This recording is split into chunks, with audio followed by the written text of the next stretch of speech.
Chief in January. Salisbury. Salisbury. 50-foot Mac area, 100-foot Mac area. Yep. This building in town was 66 feet. So Patty's joining us. You could get to. Yes, I confirmed with her, fingers crossed, I confirmed with her like That was 2 weeks ago. Yeah. So I'm just hoping that like it didn't slip off her radar, but yeah, I just got invited and everything, but I just spoke with her this week, so I always get that like neurotic, just Yeah. so, Awning up, but yeah. So called this guy, famous skier. Called this Probably guy, a said, we're pretty- coming downtown. team meeting He then. just- Yeah, there's, I think Swing around that corner. the agenda looks long, but There the goes stuff the that's on the agenda, I don't think really requires like a patio. Yeah, I think will be the most time intensive, and I'd like that to be Yeah. the most. Give her time. Yeah. There's a lot to talk about.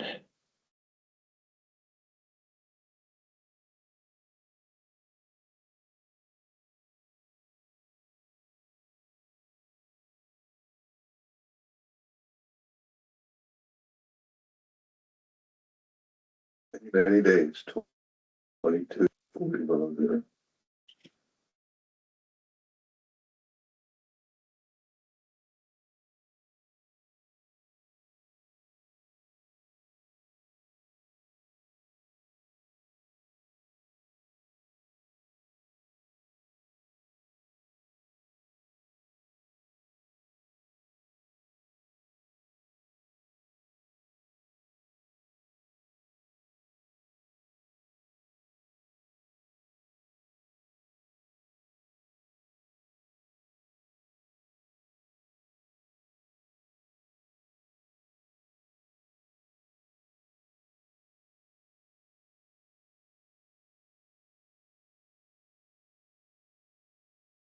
How was the AI and ChatGPT for small businesses stuff?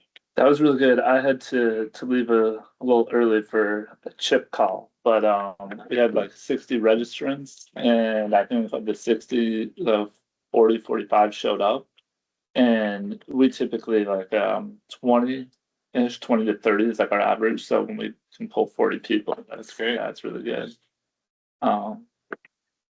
Using a lot. I've been very resistant to like utilizing AI just because it terrifies me. But I've been building this chip model, just very like Excel formula intensive. And I finally broke, and I was like, I gotta go, because like I could see the process for creating this like one formula. I was like, this is gonna take all day. Yeah. And of course, like I went to ChatGPT, took 2 minutes. Oh shit! I was like, this is too good. Yeah, I've been writing Chrome extensions to do Yeah. stuff in the shop that like we need to manipulate some of the digital stuff that we have. Yeah. And it's like I have no idea how to write a Chrome extension. I just talk to it for 45 minutes and then it Yeah. magically appears and it works. Yeah, and that's what scared me. I was like, this works so well. Like I'm gonna get hooked. But hey, Ron, how's it going? Morning.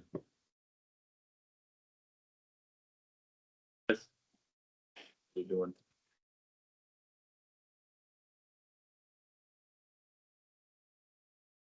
Or 5. All right, shouldn't have any issues with quorum this morning. I know Matthew Center was on the road, so he might not be able to join. And then there was 1 or 2 other folks, but I think we should be in good shape. Have we seen Rennie? No, I did speak with him a few weeks ago, so he's still recovering, hoping to be at the retreat in May. So yeah, we've been in touch, but yeah, I don't expect to see him today, but we'll see.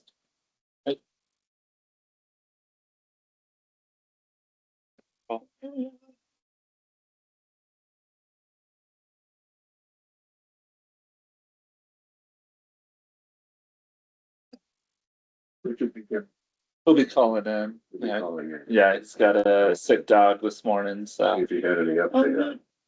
He did have some good conversations. I was in New York this week, a birth. So I haven't debriefed with him yet, but I know he's been in touch with a few folks since your introduction with the business. So really excited. Sounds like a great business. I think it'll sell itself. So, yeah.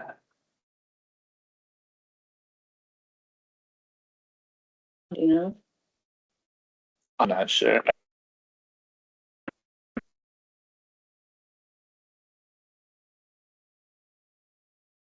No, I've been thinking about purchasing like just an office laptop for meetings, but I'm just not entirely sure if $1,000 on a laptop that we use once a month is smart. So it'll be a budget consideration. Yeah. Get a refurb for $250. yeah, Yeah, and that could, yeah, 'cause that's what you good did. point, right? recycling, yeah, that's what I, we'll have some better. Can you wire? Is it a wire? We do have I mean, as far as like the internet, Yeah. we could, my concern is it's not the internet as much as it's on the laptop. Yeah. Which like, I've been cleaning out a bunch of files, like it's not that old, I'm like, how can it be this, you know? Struggling this much. It's like you're lucky to get like 4 or 5 years, it seems. Yeah. So, Nicole, how you doing? Great, good to see you. I believe Good 1, 2, morning. 3. So we are at quorum now with 7. We have our 50%, but happy to give it a few more minutes for folks to join. Sure. Yeah. I'm just doing a minute.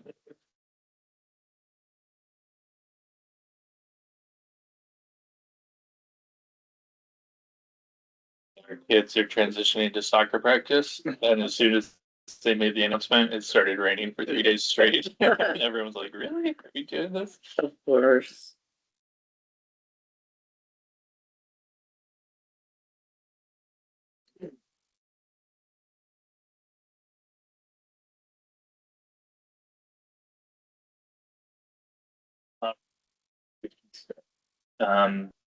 Morning, everyone. Thanks for joining us on this rainy day. We'll call to order the ACDC board meeting on April 16th, 7:32. We'll go around and do introductions in the room. Dave Castle, board president and president of Weybridge. Mark Foster, Board, Middlebury. Richard McCarr, Middlebury. Nicole Bashand, ACDC. And Alex Armani Munn, ACDC. All right. So the agenda is in the SharePoint. Does anyone have any changes to the agenda? All right. Is there a motion to approve the agenda? Motion to move. A second. Oh, second. All right. All those in favor of approving the agenda, say aye. Any opposed? Any opposed? All right, hearing none, we'll carry forward with this agenda. First order of business is approving the March minutes. Those were also in SharePoint. Does anyone have any changes to March's minutes? Okay, hearing none. Is there a motion to approve the minutes? So move. Is there a second? No, I'll second. Okay, Thought somebody stuck their hand. all those in favor of approving the March minutes, say aye. Aye. Aye. Any opposed? Are there any abstentions? All right, hearing none, March minutes are approved. And Alex, staff activity report. Yes, happy to report. It's been another very busy month for staff in March. We continue to make really good progress with our work on the CHIP program. So just a reminder to folks, we are actively engaged on 2 projects in the city of Virgins. And we did have a great meeting with the town of Middlebury this past month as well. And while we are not actively working on an application with the town of Middlebury at the moment, we anticipate at least one coming forward here soon. So we'll be engaged with the town of Middlebury on some chip work as well, which is really exciting. Otherwise, I do want to remind folks that we have our mid-year update for the regional project priority list coming up.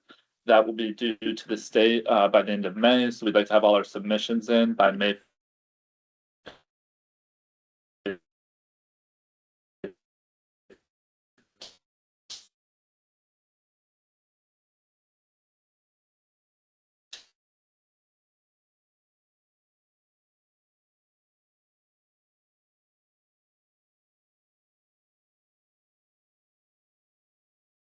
campaign is compiled at the end of every year, and then mid-year you have the chance to take new submissions for any folks who may have missed the December window. And what I've really been trying to stress in all of our communications with potential submitters is that we really want to focus on regional or geographic distribution on our list. We have had pretty good representation on the current list with projects from Moncton and Orwell, as well as, of course, the big three. But really want to make an effort to engage any other municipalities or nonprofits outside of Middlebury, Virgins, and Bristol. Craig just asked if you could repeat that you were cutting out. Oh, sorry. Just on the RPP, Greg, reminder that we'll be taking submissions until likely May 5th. So again, that's open to municipalities and nonprofits who will be seeking grant awards for community and economic development projects. So that effort will be ongoing over the next couple of weeks. We've also been busy, of course, planning the annual board retreat next month. So we'll have more information on that later in the meeting.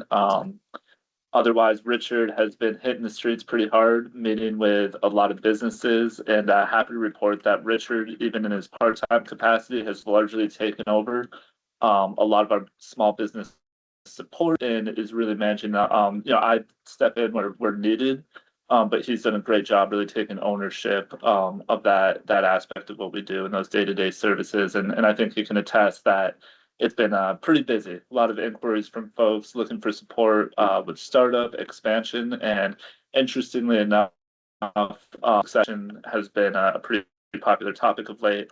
Folks, business, and honestly, even more exciting, we've actually had some inquiries from folks outside the county who are interested in purchasing businesses and investing in businesses here locally. So we're playing matchmaker to some extent as well.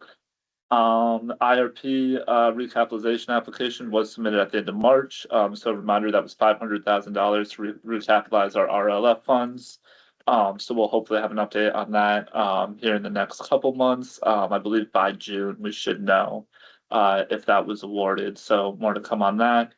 We continue our talks around a potential relocation to downtown. So no lease to present yet, but so hopeful to have that in May. So that's just a little bit of what we've been up to.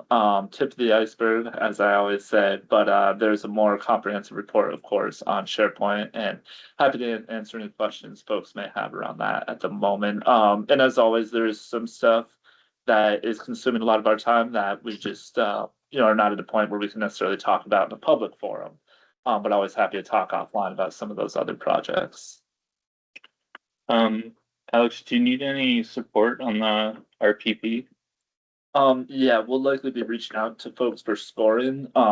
It will likely be just the same committee. Since those folks have been through the process now, we'll be in touch here soon. Okay, great. Ooh, and the other thing I wanted to mention, sorry, because I don't think we have it on the agenda, but Nicole has been working hard on member renewals. So we're up to now, I think it's 33 open renewals. I think we got as high as 37 open renewals, so we're chipping away. We have more coming in, I think, every day. Three this week. 3 this week that came in. So I believe Nicole did send an email last week. So if folks didn't see that email or haven't had a chance to look at that spreadsheet, did spreadsheet with all of our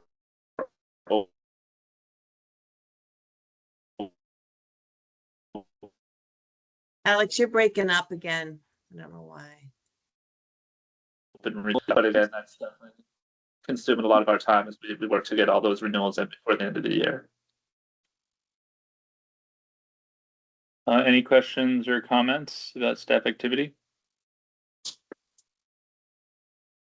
All right, hearing none, we'll move on to March financials.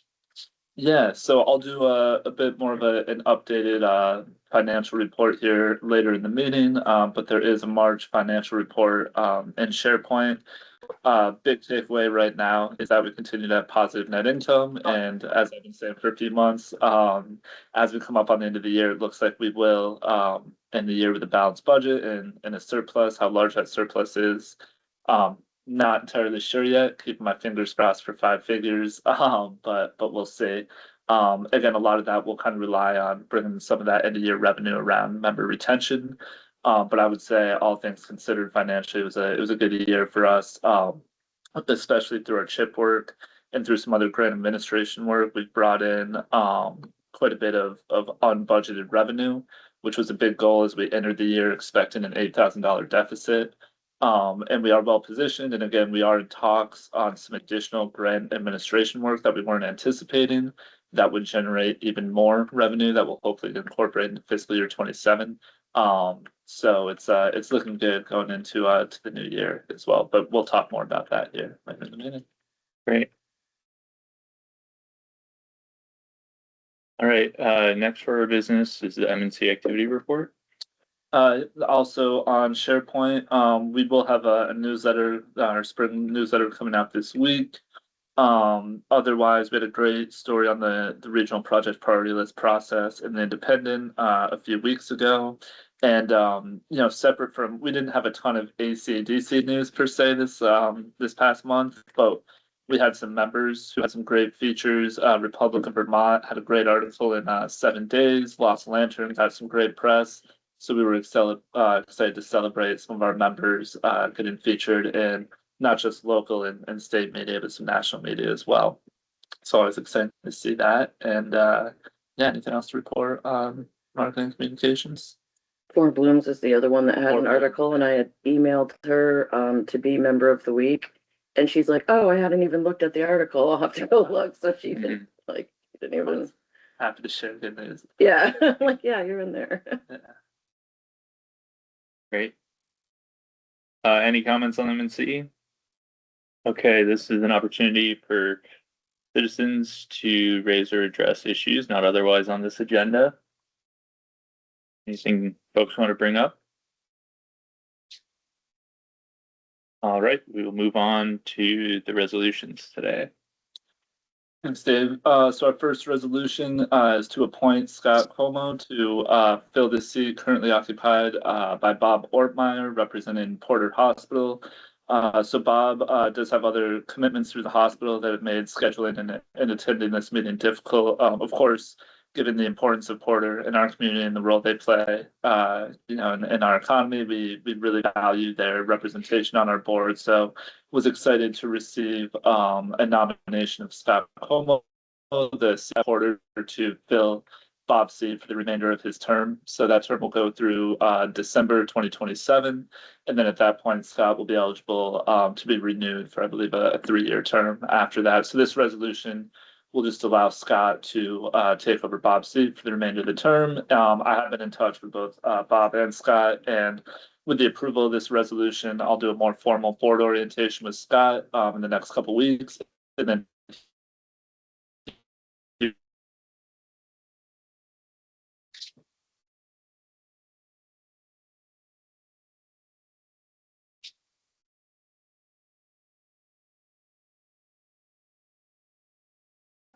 Is it just me or is Alex dropping out? Okay.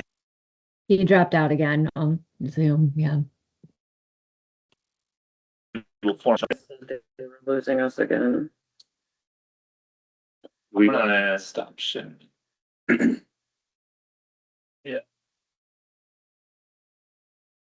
All right, can you folks hear us now?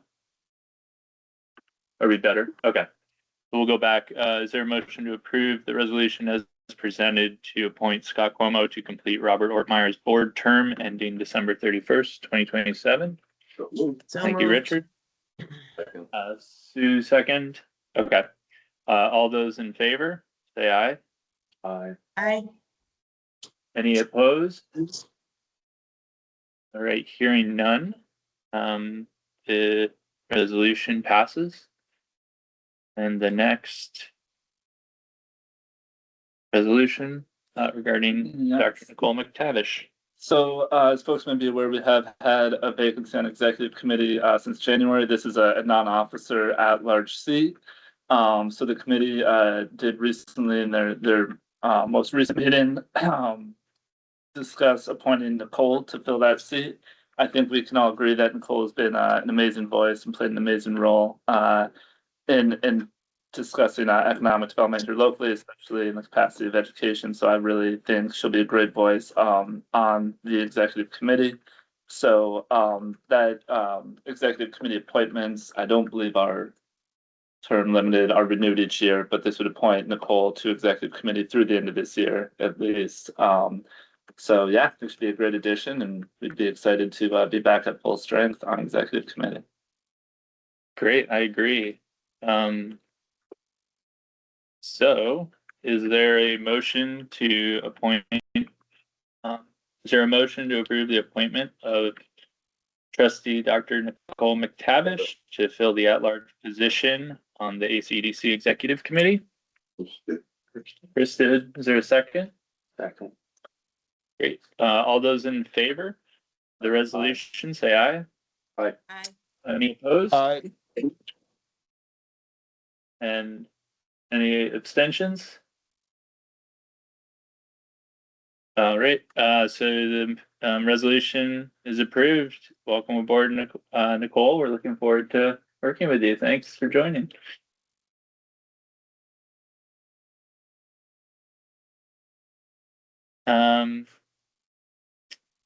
All right. Is Patty? Patty will be You know- joining around like 8. So Okay. we'll do a little faster than anticipated. So happy to discuss financial update and board retreat. That sounds good. So we'll change the order to do financial update now. All right. So with the financial update, really, what I was hoping to do, and again, this is available on SharePoint for folks. I am going to refrain from sharing my screen just to avoid it's freezing up again. As we come up on the end of the year and prepare to review a draft budget next month, I just wanted to take a moment on the board meeting to really look at where we stand financially right now, and just to start getting folks thinking about budget decisions that we'll have to make next month. So as I mentioned, it's been a good year for us. I think it'll be the first time in a few years that we'll end the year without a deficit. But that was due, I think, almost entirely to the fact that we were pretty understaffed throughout most of the last year. So with Camille's transition to part-time remote work, and with Richard coming on part-time and the gap there in between, that relieved a lot of stress on employee expenses. Of course, Richard will be joining full-time in September, so we'll have a little bit of that relief through the beginning of fiscal year 27. But I just bring that up because what made it easy for us to have a balanced budget this year won't necessarily be the case in 2027. So I think we'll be, as we look at our budget for that year, we'll have to be making some of those difficult decisions around, how we manage that budget to avoid, again, another deficit. And one thing, that's really become clear to me is that a lot of, we have our discretionary spending and our non-discretionary.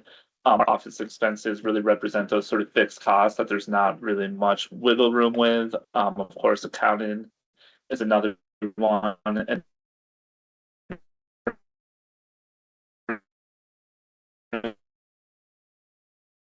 You're breaking up again. decision. So the financials are in SharePoint. I think we'll not share on the.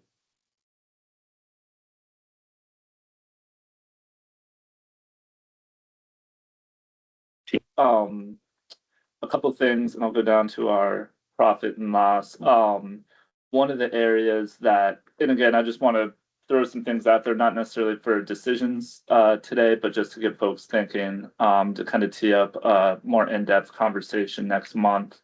But an area where we've really struggled in the last year is specifically around event costs, fairly high event costs, and this is an area where I think I've really come up short is with sponsorship.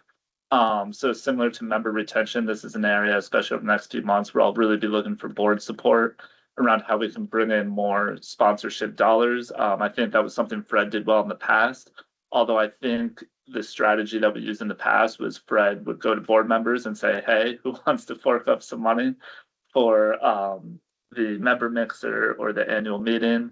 Always happy to have the financial support of our board members, but that's a shallow well, and I don't want to run that well dry. So would really look to engage the board more to bring in more of those sponsorship dollars, because that's an area again where we're kind of taking a big loss this year as far as not offsetting those costs. Marketing is another one that we've been discussing quite a bit internally among staff. I think marketing, we we exceed our budget each year. And my thinking is not that we're overspending, it's that we're under budgeting for marketing. And especially, each year, I think we don't anticipate the cost of having to post for a position. And I think, that's been the case for a few years where we've had to, again, maybe unexpectedly post for a position, and that can eat up $1,000 to $2,000. And when we have a marketing budget or marketing and advertising budget of, $3,000, $4,000, $5,000, that's a pretty decent chunk.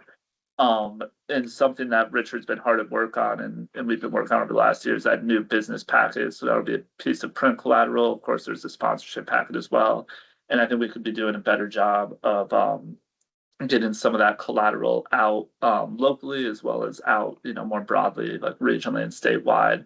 So all that to say, I would like to put some more, I'm hopeful, and obviously this will be at the board's discretion, but I think we should put some more money into marketing and advertising this year. Nicole's done a great job researching targeted advertising on social media platforms like Front Porch Forum, like Facebook. I think a lot of our advertising historically has been sort of goodwill advertising, if you will, in the local food guide and the Addy Independent. But I think we could be more strategic with some of those dollars.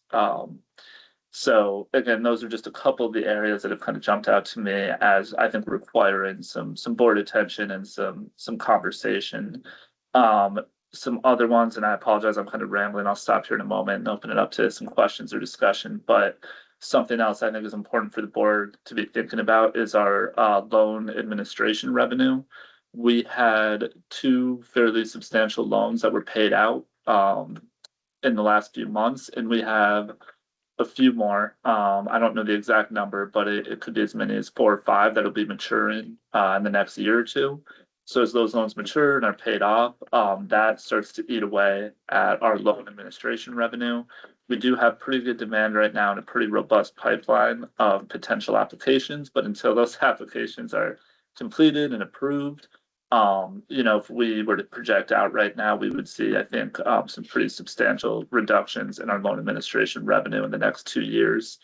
And again, we'll hopefully get that recapitalization and I'll continue with Richard taking over more of the grant services and business support. That allows me more time to be going out and engaging with potential borrowers and hopefully closing more loans.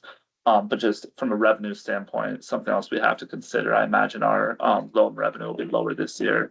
And then, of course, grant administration revenue, hopeful that we'll see that, continue to be stable and if anything, go up in the next year or two. But as we always say, grants and grant administration can be unpredictable and unreliable. You're basically saying we might get $10,000 in grant admin revenue if this grant's approved, which we'll find out in 3 or 4 months. And that's why I'm always hesitant to put that in the budget as an expected revenue source. And I think we did a great job having that contingent column last year, but it's contingent. So just a few things I wanted to share on financials, specifically with an eye toward the budget, but would love to hear any questions or thoughts from the board. Others with our potential relocation, there will be some modest increases in expenses there, but pretty manageable. So. Any comments about the financials? One question I had was, you've made some good ground with the chip work. Do you view that as a future revenue source? Yes, and that's another one where it's confident that we will have a revenue stream from that again for 20 years per project.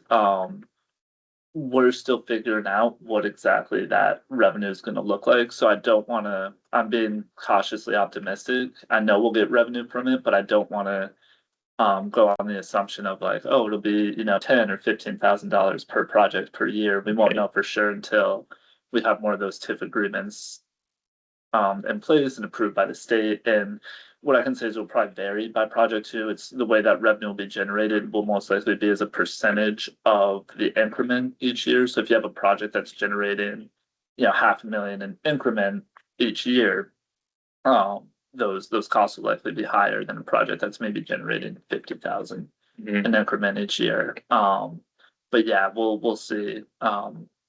Hopefully, it seems. I mean, I think probably right now there's a lot of burden and work that you're doing, Mhm. but would that reduce over time? Isn't it Yes, sort of just like definitely. a, Yeah, everything will become standardized. Yeah. But again, what's difficult right now is because it's so new. We're creating those processes Mhm. and standardizing not just the application process, but the administration process. So it will become easier in time, but again, still too early to say what exactly that time commitment will look like.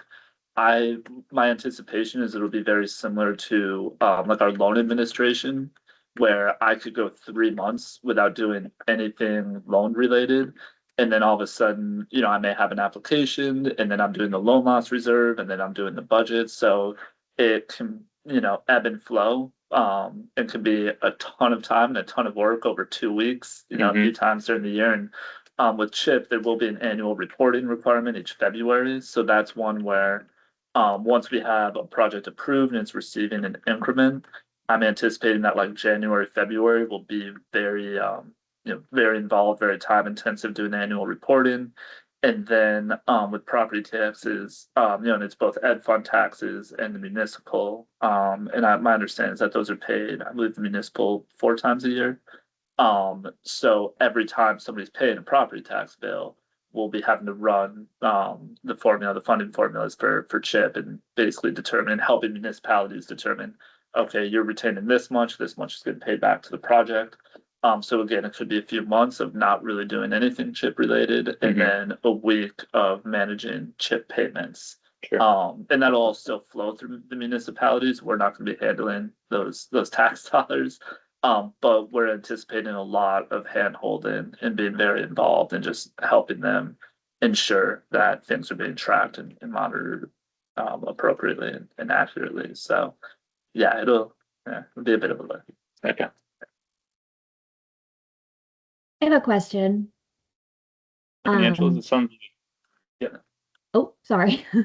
I was wondering if there are, if you've had talks with the other EDC executive directors and what their sort of financial structures look like, and if there are like big differences from ACEDC's major revenue sources or cost centers. Yeah, at least that's a great question. And the short answer is yeah, there is quite a bit of variation between all the different RDCs. With that said, there are a handful that I would consider sort of peer EDCs, Central Vermont EDC and Green Mountain EDC being two that come to mind, that are very similar in their size and their operating revenues and their structure and where they get revenue from. And then some of the outliers, of course, would be GBIC, the Greater Burlington Industrial Corporation, and down at Brattleboro, the Brattleboro Credit Development Corporation. Please see the I think biggest difference between the deep-pocketed RDCs and the ones that operate on more modest budgets is the larger RDCs are commercial and industrial landlords. And especially in Brattleboro, they are a well-oiled machine that runs off of rents, as well as fees from development. So they're much more involved in commercial and industrial real estate development and then managing and leasing those properties. But what's interesting with BDCC is that not all that long ago, less than 20 years ago, they were similar to us in terms of having a staff of, I think, 4 people. And now they have a staff of like 20. But what was really the turning point for them was playing that landlord role. And again, GBIC, that's always sort of been in their DNA. But I will share that of the 12 RDCs, half have lending programs and generate revenue through loan administration. So that's fairly common among the RDCs. The different sources for those loan funds, but a couple folks like us do operate through the USDARD IRP program.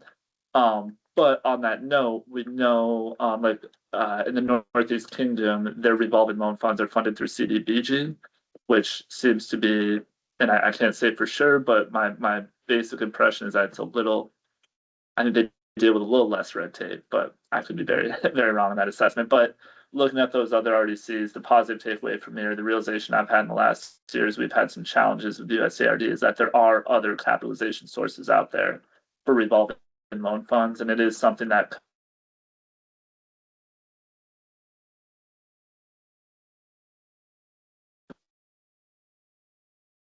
Just lost the very end of your and now the NBRC.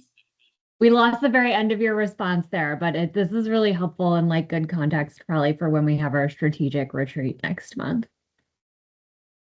Yeah, and basically this what I was saying was that there are other sources out there for the revolving loan funds that other RDCs are tapping into. So yeah, we'll continue to look at some of those. Then of course membership is a big revenue source for all the various RDCs. But I would say as far as operating revenue, we kind of fall right in the middle. Larger than half, smaller than half of them. But there's nothing we do right now that I think is unique or not done by another RDC. Although the chip stuff, I am excited to say, and I think it's fair to say that we, of all the RDCs, have probably been the most proactive in really positioning ourselves to be a leader in chip in our respective region and to play an important administrative role. So that's, I think, a service area where we are kind of carving out a bit of a niche that's unique among the RDCs. It's great. Any other comments? All right, is Patty? She should be hopped on any minute, but I'm happy to chat a little bit about retreat and then Sure. have her. Let's do that. Join in. So again, nothing too urgent here, but did want to take some time just to chat about retreat. So a reminder to folks, the retreat is scheduled for Thursday, May 14th from 11 a.m. to 3 p.m. at the Hannaford Career Center. So for folks who have been on the board for some time, the retreat previously was a full day. And for some time was at Basin Harbor Club. We did have some issues with attendance last year, and I really chalked that up to asking folks to take 8 hours out of their day to drive out to Basin Harbor Club.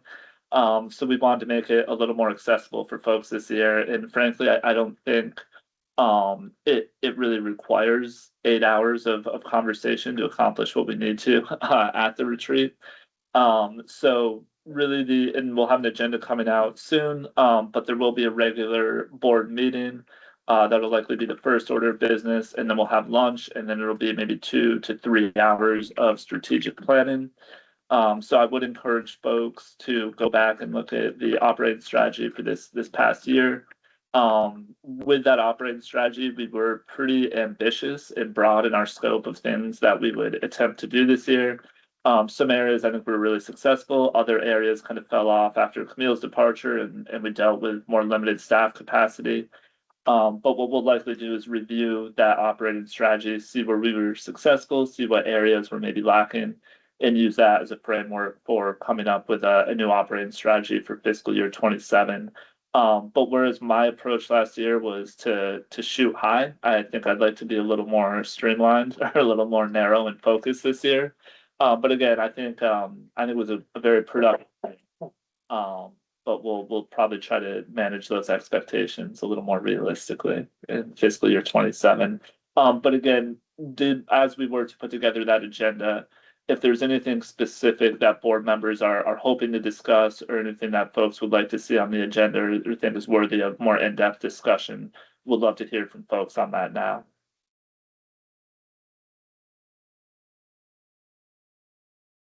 I think it would be helpful if there were like 2 or 3 things that you think the board should think about over the next month to prep for it, and that you want like a nice solid conversation around and hear healthy debate and try to hash through. So I guess that would be my ask to me is like, what 2 or 3 things do you think we could really talk through that we haven't before? Yeah. And does everybody have that calendar invite? I do want to make sure folks have it on their radar.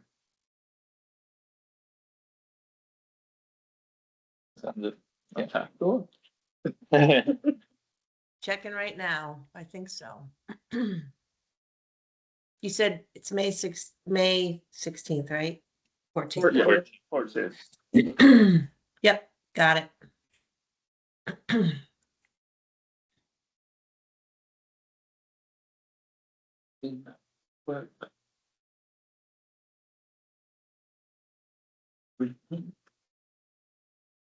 I'm gonna send Patty a note. Okay. Just make sure.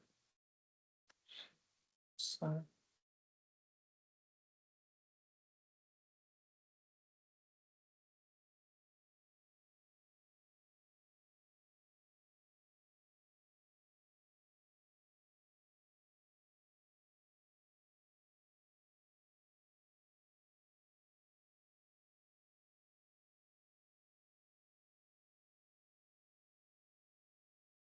I throw out a quick community event. Yeah, absolutely. Anybody looking for a good breakfast this Sunday? Salisbury Fire, we're having one from 7:30 to 11. On down, community school is where it's being put on. There'll be signs, hopefully, if we get them up in time. Directing you to the school, which is on Kelly Cross Road off from Holman Road, right across from the fire station. Great.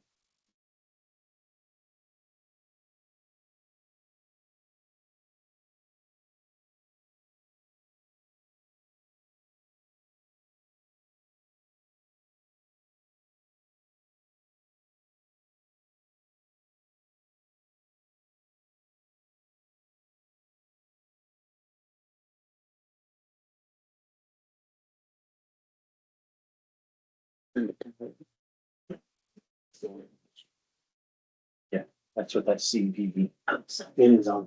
The one that comes up on Facebook, it's on every week, all the news outlets and everything, yeah.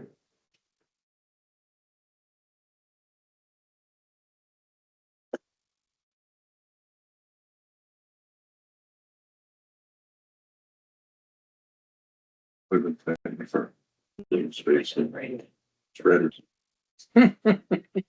Should have been 100. Well, if they're all tanks and green, if they're doing that, they're doing the knock farm and they, Oh, they did. so they have the main farm, they have the Gagnon farm, they have the Klutschere farm down across from the firehouse.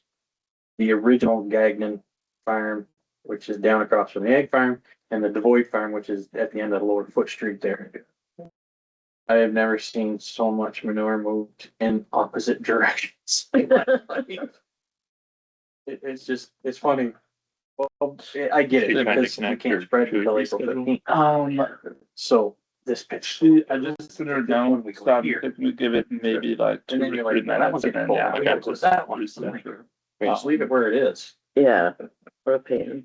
You know, pray for good weather. Apologies, folks. We do have Patty Comline from Dowd Rockland Murray scheduled to give a presentation on education reform this morning. She had let me know that she would join around 8:15. I figured I could talk long enough to fill that time. But did just send Patty a note. So we'll hopefully have her join in here in a moment if folks can bear with us.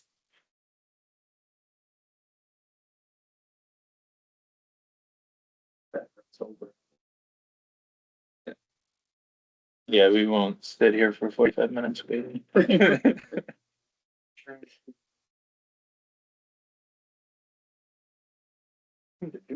Yearly thing, review.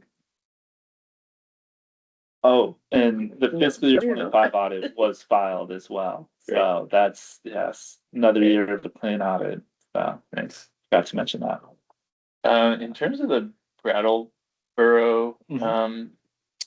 you sort of mentioned that 20 years ago they were like us, and then Yeah. they've sort of evolved into this revenue engine. Yeah. Has there been consistency in the executive director? Yeah. Who's leading that? Is it like Adam board? Bernold is the executive director down there, Okay. and he is like the reason, from what I And it's his understand. vision. Yeah, sort of. and I think he's gotten a lot of recognition for, Okay. he was like the force behind that and made Is that that happen. emerged, Chamber of Commerce? They are not actually. Bennington is RPC, RDC, and then Northeast Kingdom is as well. And then there might be one other one that's RPC, RDC. But Brattleboro, another area where they're really impressive is with workforce development. they have a whole department and a whole staff of like 5 or 6 people that is just workforce development. And they've launched programs that have gotten like national recognition. And again, that came down to a single individual who started there in 2016 and just built up this whole department. And sadly, that person is now relocated to Georgia with their partner. So sort of a sad kind of example of the challenges we face in workforce development. But that they've their workforce development work's been really impressive. And again, as an RDC, like I've had that ability to create different, staffs just focused on those specialty areas. So yeah. Do you think Adam would be open to talking to the board for I think 20 so. minutes? Yeah, I could definitely Explaining reach out to him. the 20 years worth of challenges Yeah. that he faced and how Yeah. he overcame them. Yeah. Okay. And folks may recall, I think I shared in previous meetings, we are one of the projects that we can't really talk about in detail right now, but have been working hard on is an opportunity to purchase an industrial property here in Middlebury. That's been progressing, but again, we'll talk more about that at the retreat, but Sure. that could hopefully get us back in the landlord game. So.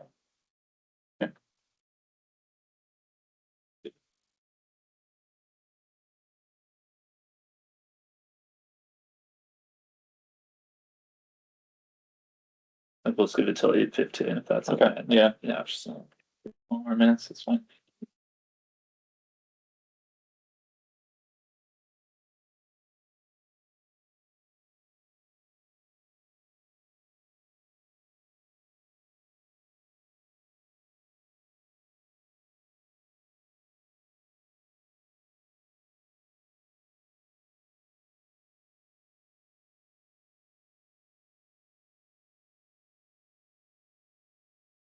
We used to do landlord stuff here before. So we, at one point, ACDC, I don't know if we owned the Bow Ties building or the building where Bow Ties is located, but we did finance it. And I believe we owned the building and either leased it to them for a time or just, financed the construction, sold it to them. And then more recent, that was, I think, back probably early 2000s. And then more recently, there was a point where we owned some property in Virgins. And don't remember exactly, but I think that might have been around the recession. So I think like we purchased property and then couldn't find a tenant for it and ended up disposing or dispossessing the property.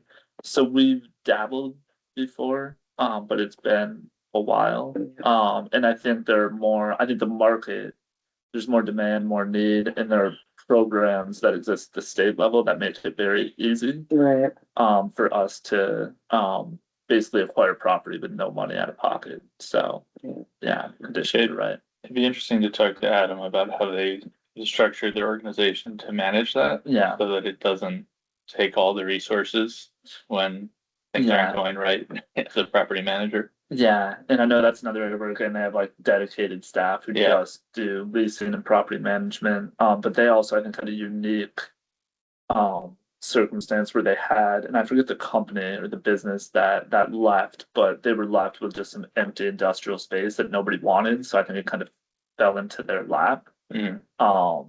So they kind of had that opportunity to just, take it and run with it. And again, did a great job. But I think there were some unique circumstances that positioned them to grow sort of organically into that role. Yeah, I'll definitely reach out to him. And Great. we actually chatted last week about some of this stuff. So Yeah. Yeah.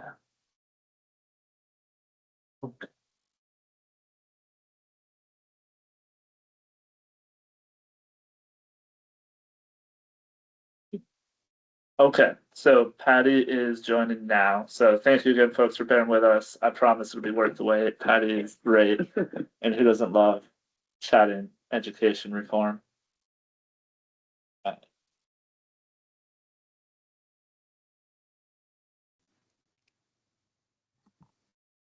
Hey, Patty, how you doing? Hi, good. Sorry, I saw your email as I was logging on. I hope.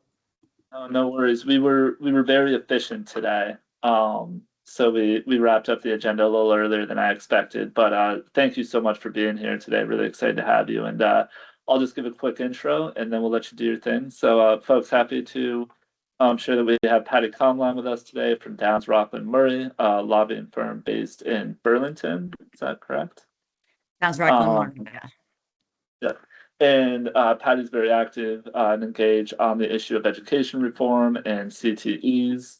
So has been tracking very closely that issue in the legislature this year. So as folks recall from last month, and really I think since Nicole gave her awesome presentation on CTEs, I think education has been top of mind for folks on the board. And I know I feel there's a lot of questions from folks on how decisions being made in Montpelier could impact not just education, what that looks like in Addison County in the years to come, but how that trickles down to just the economy here locally. So wanted to bring Patty in to just share some insight into what's being discussed in Montpelier right now, and what some of those implications may be. And I know for a lot of folks, redistricting has been a major concern. So I did ask Patty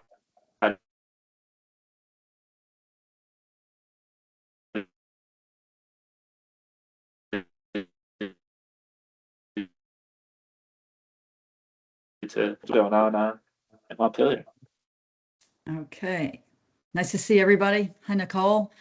Nicole knows we work together on this, so she knows how ingrained my team is on education. Before I get started, I thought it would be important to know the setting and how we got where we are. And I don't know at what point you're all coming in. I'm assuming you're coming in at like a junior, senior level high school. So that's the level I'm going to talk to. So if anybody needs me to back up on some things, just please let me know, or if they need me to slow down, because I can get wound up on this pretty quickly. So the last election cycle, Vermont had the largest red wave in the country, electing more Republicans than any other state. Everyone attributed that to two factors. The clean heat standard was a plan that the legislature passed that was going to raise heating fuel prices for everybody, taxes. And then, of course, property taxes were going up at an average of 15% a year. That wasn't felt by anybody because everyone agreed to do a property one-time buy down, which this year will be the third year of a one-time buy down where they take about $100 million and put it towards decreasing property taxes. So people really aren't feeling the impact, though everybody knows it's there. So when they came in early last year, they paused the clean heat standard. It's kind of in a coma. I can't see that coming back anytime soon. And then they all agreed that they had to do something on property taxes. And they had to figure out how to fund it, how to govern it, and how much it's going to cost everybody. And I've got a lot of notes next to me. That's why I keep looking over, because there's just a lot of information and I don't want to leave anything out. So the areas where they all agreed was that the prices are going up too high, that there's inequity around the state, and they wanted to bring everybody more in alignment with that. And the third thing everybody agreed with, there's too many smaller districts and the fragmentation there, and they had to deal with that. They also all agreed that a foundation formula would help with this. So they spent a lot of time last year. They broke a lot of different education pieces up into many different committees, and they had a lot of conversations about all of this. But the committees really weren't talking to each other. So while one committee was talking about all the governance changes you would need to create 5 districts in the state, other committees were there saying there's no way we're going to have 5, maybe we'll have 20 districts. So they were really wasting a lot of time in not communicating and just kind of spinning their wheels. But again, the foundation formula, they started talking about what that would be. The idea being every student in the state would get the same amount times a formula that there'd be, for instance, there'd be a different formula for CTEs. There was a different formula for special ed kids. There was a different formula for low income kids. So it was the same base amount, and then they would have a multiplier for it. What the governor's people say is you have to do redistricting before you put in a foundation formula, because with redistricting, you would find savings. Arguably, they can't tell you how much those savings are, what it would really look like. So I'll get back to the governor's plan in a minute. So these different, each body has a different idea. The House has, and I don't know if Nicole talked about the seesaws. Nicole, did you get into that? I don't want to be repetitive. Okay. So the House has a plan. Down in Southern Vermont, they have something called BOCES. I don't know what BOCES stands for. I can't recall, but they're changing that to seesaws. They can't even agree with how to pronounce it. So some people will say CISA, some people will call it seesaws. And these are Collaborative Education Support. The A stands for something, and models. And so what that does, it provides special ed. It's kind of like grouping education delivery. So they would do special ed, they would do professional development. One of the things they are charging, they created 7 seesaws in the state, around the state, and they would provide a consultant who will strongly encourage districts to merge. They have a certain amount of time to do that. Where they're going to get these consultants, nobody seems to know what kind of background they need, whether they can actually find somebody. No one else has been able to figure out how to get everyone to merge. Can I just back up a second and ask Alex, how much time do I have? Because I can cut some things out. Yeah, as much as you need. Okay. We'll try to wrap by 9, but I imagine you probably don't want to I'll be be. done before that. I'll be done before that.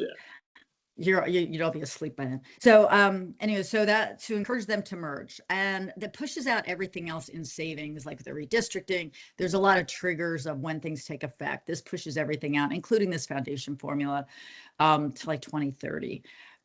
So the Senate's approach maintains supervisory unions, but reduces their number. It's more about everybody look around at your neighbors and figure out how you want to merge, and do it voluntarily. You have got a few years to do that before we come in and make you do it. Really the difference between the House and the Senate, which doesn't ever get spoken about, but everybody acknowledges that that's there. This is about independent schools. So the House does not like independent schools. They want to get rid of them. They've always wanted to do that. The Senate has some really strong allies in the independent school world, one being the head of the Senate, pro tem, Phil Baruth, and the other being the chair of education, Seth Bongartz, and of course the minority leader is Scott Beck, and the Republicans. So they all support the independent schools. So what the Seth Bongartz as the chair of education has done is create a model bill that would protect what we have in place for independent schools. So that's what happened last year when they came to a conference committee between the House and Senate and argued this out. It was very clear that was the real bone of contention, and it continues to be. So that's when you look at both the Senate and the House and like, why are they so divergent from each other? It's really about that. Many of us would say that, and I think behind the scenes, they would all agree to that as well. Now, the governor's approach is more direct. It's force everybody to merge, do it on this tight timeline, and then we're going to see all the savings, and we're going to have all the structural, with all the structural change. And I will say that the Secretary of Education has done a really poor job of delivering the bill, of delivering the demonstrated savings. They're constantly having more studies. There's more funding studies going on that they won't come out until December. And she kind of just puts it out there and says, just trust us. We'll save about $180 million, but we can't show you exactly where it is. We just assume when you merge these districts, and then people will push back and say, well, districts merged a few years ago under Act 48, and we didn't see any savings. So why would we disrupt everything?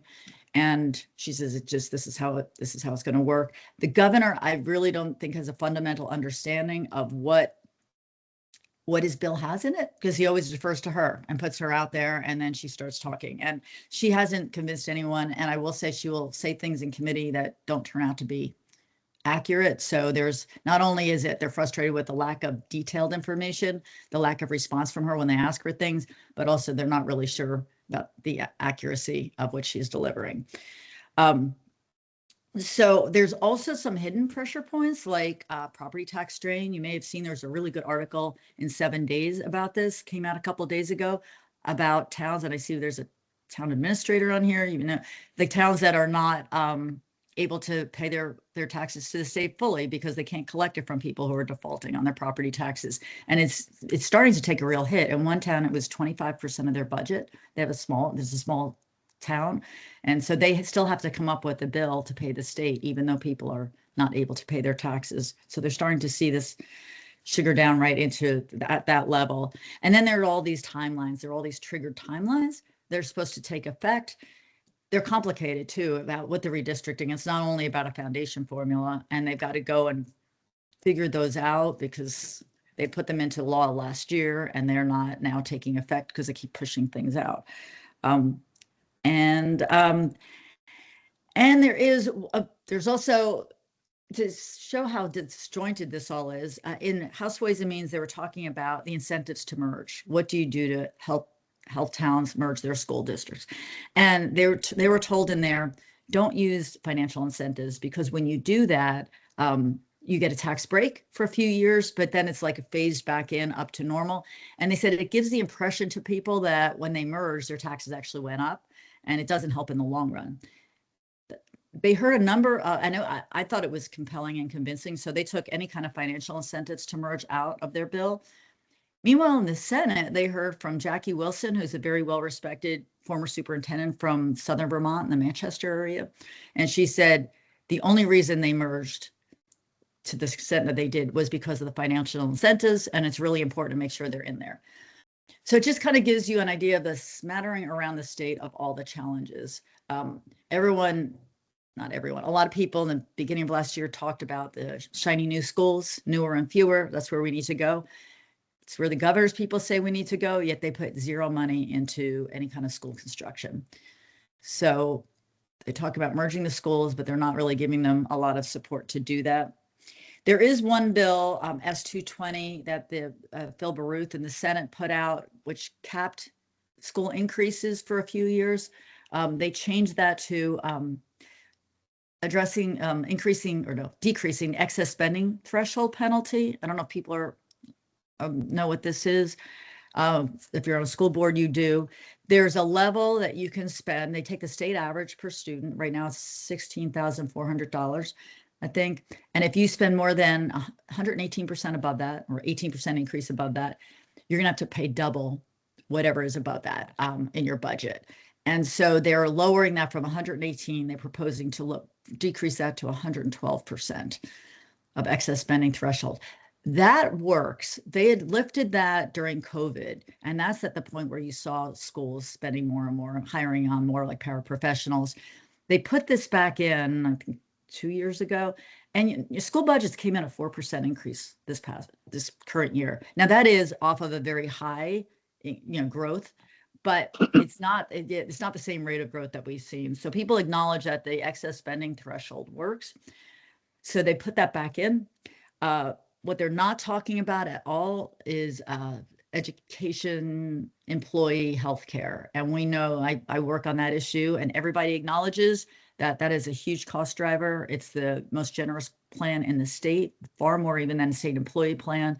And nobody wants to touch that. Not even the governor will talk about healthcare. So that's an area. And then we have the lowest per pupil staff to pupil ratio in the country. It's 1 to 4.4. So they're trying to figure out how to incentivize schools to decrease that, but they can't get consensus on how to force that. What the contention really is there is still some local control in how you spend money. And the governor's plan takes away that local control as well. And people are hearing from their districts. Republicans voted no on the House plan, and they're going to vote no probably on the Senate plan. But I'm not sure that they would actually have voted for the governor's plan, because they would have heard from their districts too, saying, you can't just force us to be doing this. We need to make these decisions ourselves. So that's kind of a big overview on why they started this, where they are now, where they're going to end up in a few weeks. The governor said he's absolutely not going to let them out until, if he vetoes a budget, they can't leave. So he's like, they're not going to leave until they do redistricting, forcing it. They're not forcing it. They're going along like the governor never said this. And the House is going along working on their bill, and the Senate is going along working on their bill. And so the Senate then and the House will end up in a conference committee fighting between their two bills, and whatever agreement they come up with, the governor most likely is going to veto that. And that's where we are. I don't know if you have any questions. What you're saying is everyone needs to be fired. Yes. I come storming to the cafeteria to my team, ranting kind of like that a lot. I also think it is such a Gordian knot that, because whenever you do this transformation, the kids are that's the other thing is student outcomes. Let's not forget that, we should be talking about that. There was an article in the paper fairly recently. It was awful. Our student scores they're doing terribly. And it was like in the toilet. We were behind Mississippi and Arkansas, like we were the bottom. Well, it turns out that data was wrong. And the secretary of AOA. So the good news is that data was wrong. Bad news is she still can't get the information of how our kids are doing. But in whatever transition, they're trying to figure out how to preserve education quality, if you want to call it what we have now there, while they're doing some kind of transformation, and they can't figure out how to blow it all up and rebuild it all. So to your point about firing them all, either that or just work with what you got. Oh, I put my hand up and I have a thumbs up. Sorry, I didn't thumbs up my own comment there.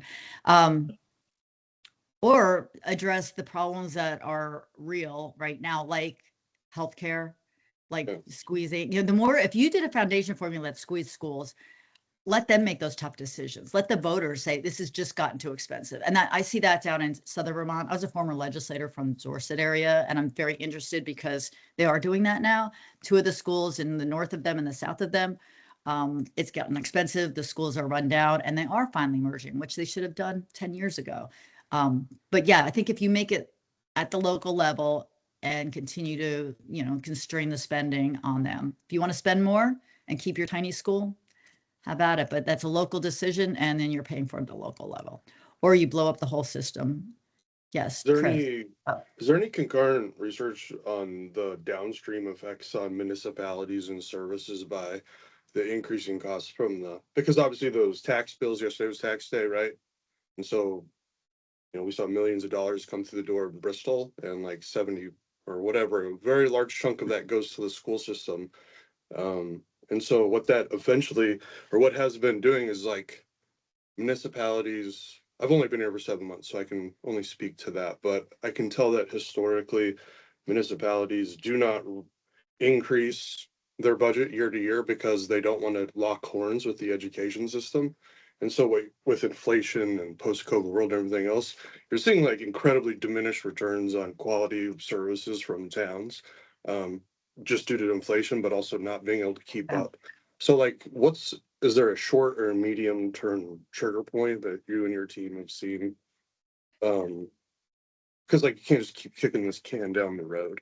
Right. They have had those conversations, and especially infrastructure, and they've talked about trying to change, some of the local option tax. And that was a conversation to get you more money for roads. Take more money, right? Okay. Yeah. Yes, but no. But again, yes, they have acknowledged that. They have had people coming in talking about how they're keeping their municipal budgets flatter because this is eating all the money. And the 100 million buy down that they're giving them each year, that's coming out of social service support. That's coming out of the budget. So there are things between what the feds are no longer giving the state and now 100 million over 3 years.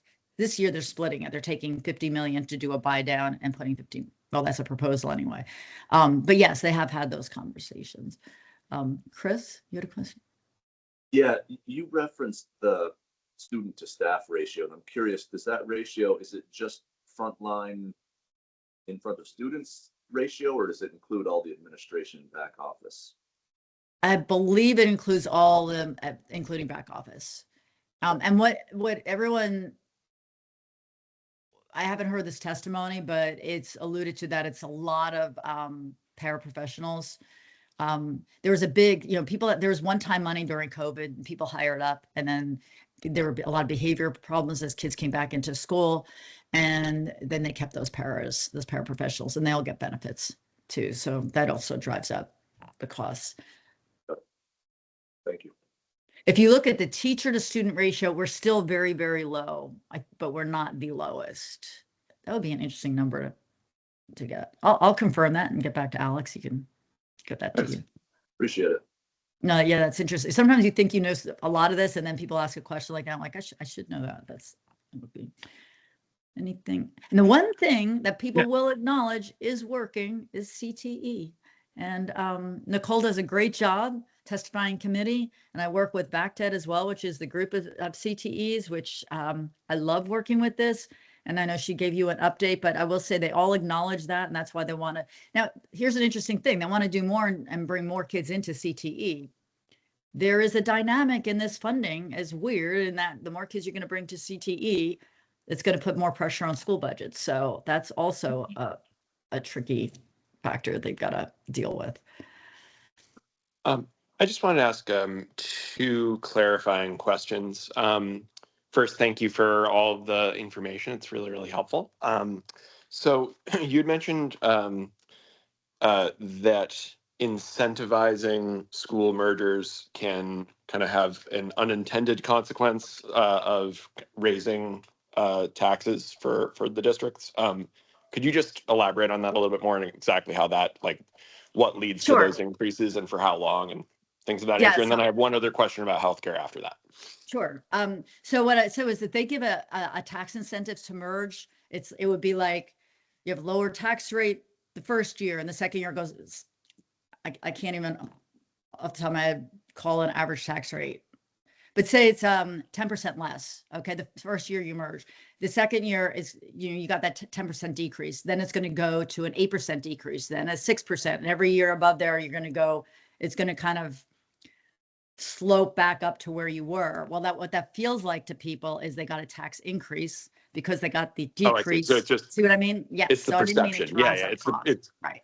got it. So it's just it's the perception of like, wait, it was Right. cheaper last year. Okay. So that's kind Right. of like more of a messaging and like, yeah. Okay. You're saying, but also I will say when schools close and they tuition kids out, they have reported that their tax rates have gone up. Hmm. Yeah. Depending on what the other school's spending. And there are always going to go up. It's just what they're saying is, well, they won't go up as fast, but that's hard to measure, right?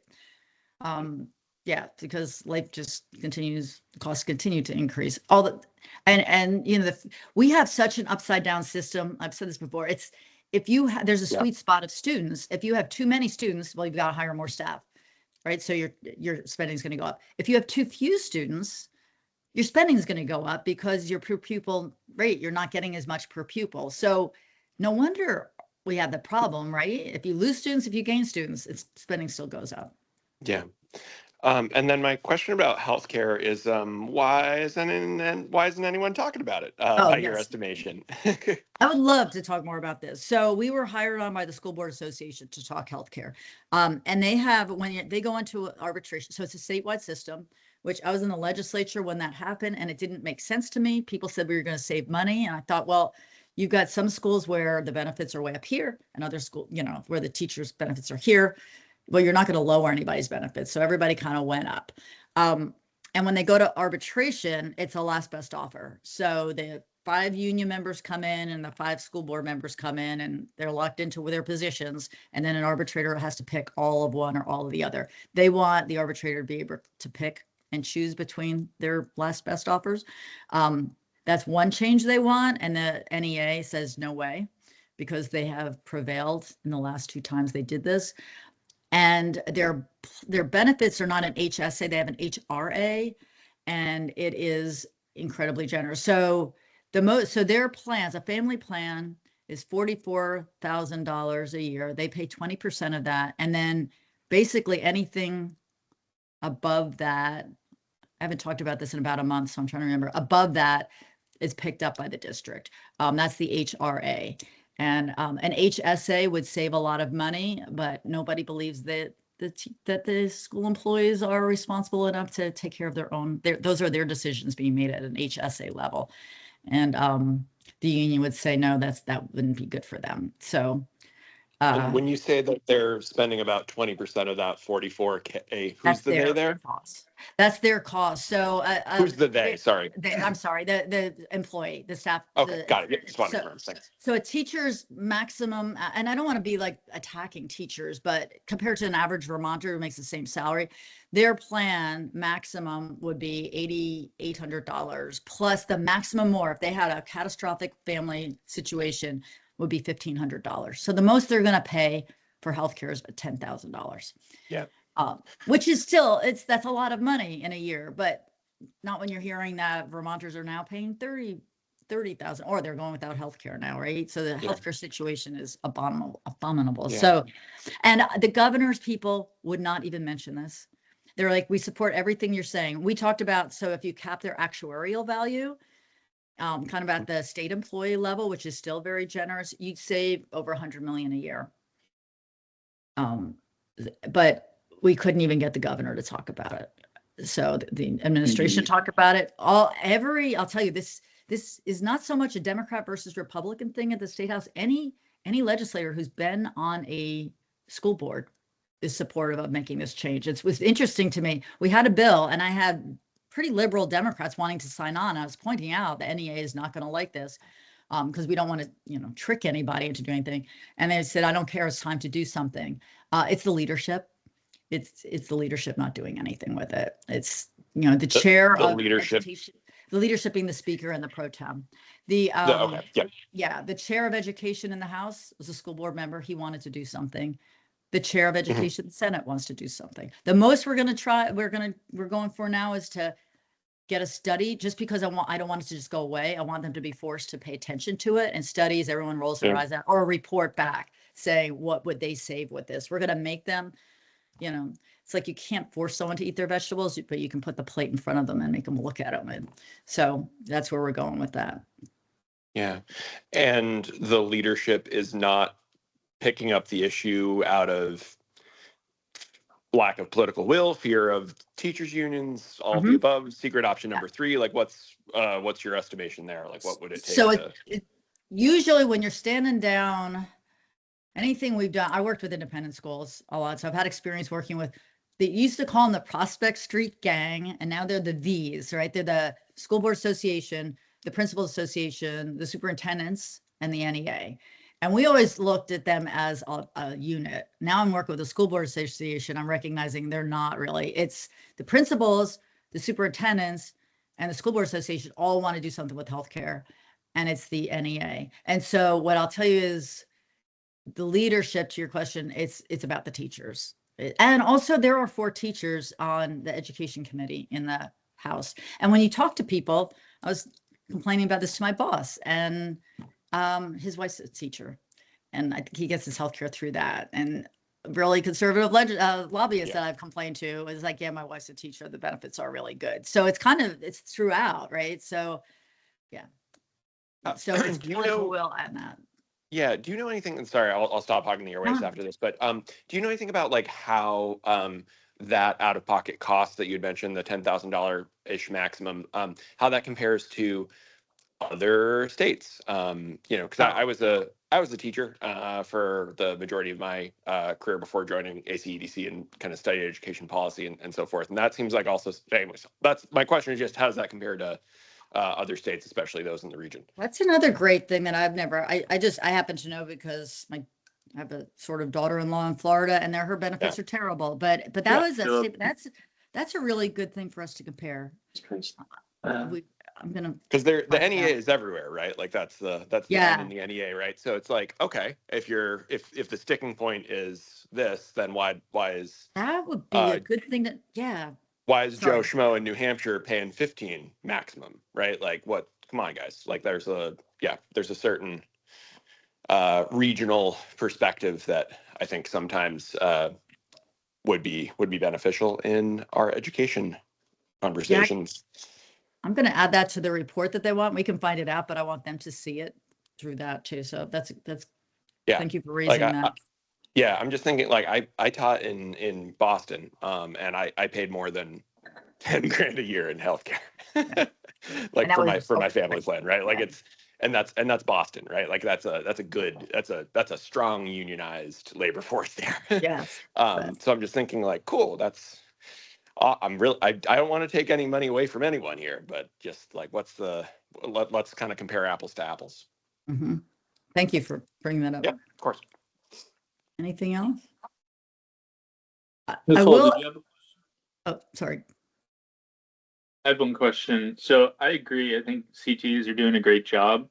Do you feel like they are adequately represented in this process? Because I have some concerns about them making changes to districts, and there's changes in credit requirements or something that is going to prevent CTs from pulling students from other schools. And as a result, CTs suffer, 10 years down the road. Any comment on your baccalaureate issues? Yep. I mean, I saw that with my own son. Yeah. He couldn't go to the vocational center because the baccalaureate told him he had to have these requirements. And it really stifled him. So he never decided to go on to college, and he stayed home. He's on the farm with me, and he's happier than a pig in slop, you know, because his higher education is from his father and his grandfather. You know, he's learning a lot. We have 5 different businesses that we run, and he's getting more out of that than he did ever in the baccalaureate, because that was during COVID as well, which is ridiculous. So your question is, are the CTs well represented? And I will say, thanks to Nicole, and I'll pat myself on the back. Yes, Nicole went to VACTED, to the group of CTEs, and said everybody, you need a lobbyist, and they didn't understand the need for that. And then Nicole got connected with me through Fred, your former Alex, and then through that, and she and I worked together, and she was the unofficial voice, because you had VACTED and then you had Nicole. And now, fortunately, VACTED understood that, oh, this is something that we need to have somebody in the building all the time. And so, yes, we are there. I'm going to be there this afternoon they're taking up the CTE bill now. So I have a team of 5. We're in like every committee all the time. We also have interns. So we follow everything with this. We talk, the legislators, we got a bill, worked really long and hard. It's Eric Remmers at VACTED, and then Nicole's been vetting everything that we do. Also, the Vermont Business Roundtable has put money towards this because they've got interest. So we check in with them as well, so they can speak with a business voice. But we have a bill that no matter what they did with the districts, because I knew that was not going to be happening anytime soon, that we can make improvements. So there is a bill that will make some improvements. It's not drastic, because we couldn't do anything drastic in this world. Committees started getting distracted, started asking questions about things that would have been problematic and would have caused them to not do anything at all. So I was able to get them back on track. And a couple times they've started to sway, and I know the chair of the committee really well, and I go in and talk to him, and we get them back on refocused on this. The AOE, Agency of Education, had a different idea for CTEs that would have been a problem. It would have been creating something called an ESA. That's I'm not going to go into it because we're not going to do it, but they managed to poke enough holes into what the AOE wanted. It's not happening. That would have been disruptive for CTEs for sure. And of course, they said they vetted it through CTEs, which they never did. So, yeah, so I think it's pretty vain to say it, but I think you're well represented. The CTEs are well represented at the State House now. That's good to hear. Thanks. Sure. Anything else? I would add, I should probably say this to Alex offline, but just so everybody's aware too, or if you have questions, my major focus is education, but my team's amazing. Becky on our team follows everything healthcare. Gabrielle's everything energy. Andrew is everything housing and regulation and permitting. That's been really fun with Act 181. You may have heard of that little thing going on. And then we have a new team member, Nick, who works with me on this stuff, and he also works Virgins is in your area, right? He works at Valley Vista. And so that might be of interest to you to hear what's going on there. So if ever you want, Alex, somebody to come on to one of these calls, it's not, we can have them come and answer questions on those issues. Thank you.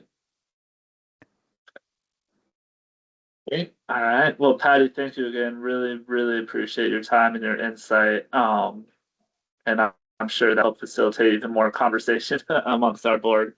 My last question is just, for folks on the board who are, interested or passionate about this issue, where would you maybe direct them to continue tracking the issue? Or more importantly, I think folks are familiar with our Addison County delegation, but if there's folks they should be reaching out to, or ways to kind of share their own testimony, where you maybe direct folks who, again, want to stay engaged. Well, firstly, if it's a hobby of following this in nauseating detail, Alex, you get those reports from us, right? Do they get forwarded to you? Yeah. So yes, I do get those. I don't typically share them with the board, but certainly happy to share those email updates with folks. Yeah, so if anybody wants that, yeah, and they are, when I say nauseating detail, you might as well have been there through the amount of information that we give you. I've asked people if it's too much. They never say it's too much information. So that's one way to keep up on what's going on in the committees. And if you want, I think it's easier if you contact me or Alex through me directly to say what it is that you want to weigh in on, and then I can tell you which of the legislators to talk to.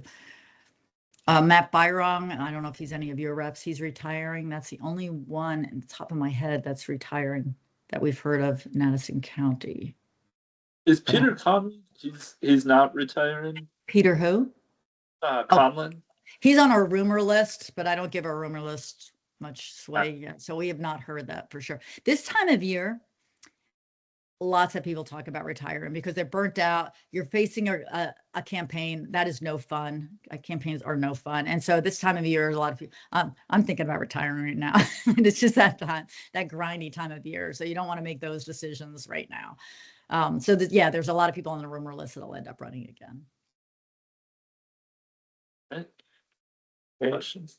All right, Patty, thank you again. And Thank you. we'll be talking. Okay, good one. take care. Bye. Bye, Nicole. That's great. Well, thank you all for your patience while we waited for Patty. There's no executive session. So if there aren't any other comments, I think we can do a motion to adjourn. Motion to adjourn. All right, is there a second? Yes. Okay, all those in favor, say aye. Aye. Any opposed? Aye. Right, hearing none, thank you all. Have a great week. Thanks, everybody. Well.